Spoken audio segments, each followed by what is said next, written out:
Okay, so this is going to tell you how to do a gene comparison. Now, what we want to do is look at one of these three genes, and we want to compare it amongst different species. So I'm going to do the cytochrome oxidase 1 gene. If you remember from cell respiration, that becomes the final electron acceptor. So what I'm going to do is I'm going to copy this. This is the abbreviation for the gene. I'm going to go to GeneBank here, and I'm going to look it up here, okay? So I just hit enter, and then search, wait a little bit, and here are the different genes, okay? So you notice it says cytochrome C oxidase subunit 1. That's what we're dealing with. There's a couple of parts to this actual protein, but we're going to focus on the sequence of just one. So I'm just going to pull it out, say, for the fruit fly. Okay, so I'm going to open that in another window here. And Saccharomyces cerevisiae, so this is yeast, so I'll open up that one also. And then what I'm going to do here is come down to this link that says FASTA.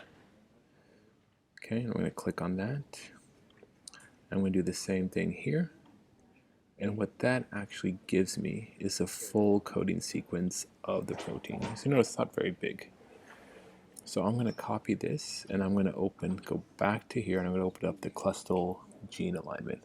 What this does is it will align the genes and tell you what the sequence is. So first I'm going to do this. I'm going to put in the little caret symbol there.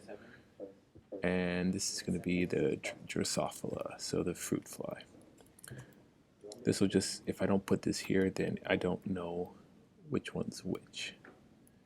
All right, and then what I'm going to do is I'm just going to paste that sequence right below it, okay? And I'm going to do the same thing with Saccharomyces.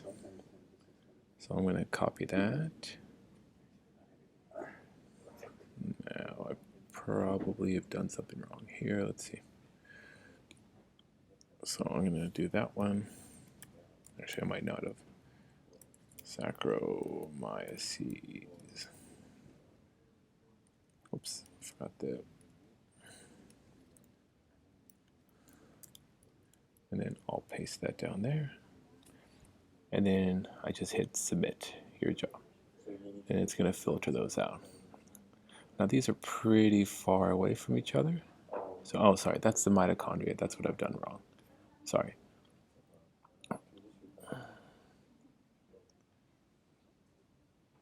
Yeah, so here, I'm going to pull off the Neanderthal ones. I don't know. We'll see what this comes up as. Do the results summary.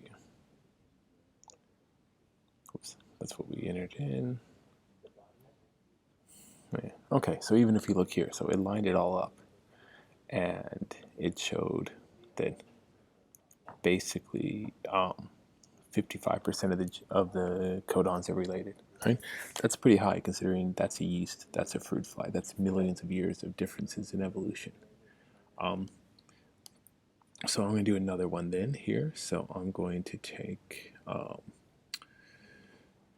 so this one is, sorry, I'm going to close those. So I'm going to look at another one here. So I'm going to do Neanderthal just because that's interesting. And then I'm going to, what I would love to find here is human. So what I can do is I can go like that, and I think should give me a sequence that's Homo sapien also. So there's Neanderthal. Here's these are another group. Very interesting. All right, here we go. Let's see, cytochrome C. Oh, so there's some other ones here I can look at. I'm going to do. Try this one. All right, so now I have the Homo sapiens. So I just click down here, go to FASTA. And I'm going to go back to this.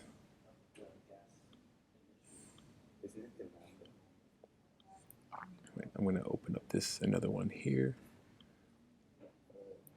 So here's the mitochondria, complete genome.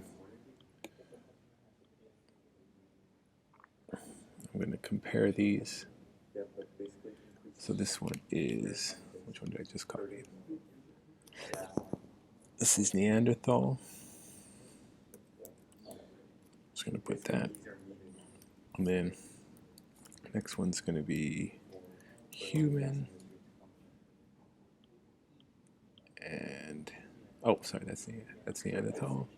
It's going to be human. Click on FASTA here.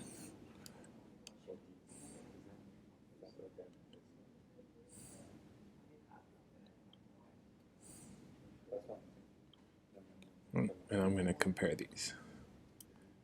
So you should be able to make a prediction, the fact that these are pretty closely related. So given that, we shouldn't see very much overlap here. So I'll let that run for a while here. And there we go. So this, if you look here, this just tells you where there are differences. Right? So we could do the results summary. If we click down here, percent identity matrix, you can see they're really close compared to the fruit fly and so forth. What this suggests then is a stronger evolutionary heritage, and we'll look at that kind of in the next unit. Okay? All right, hope that makes sense.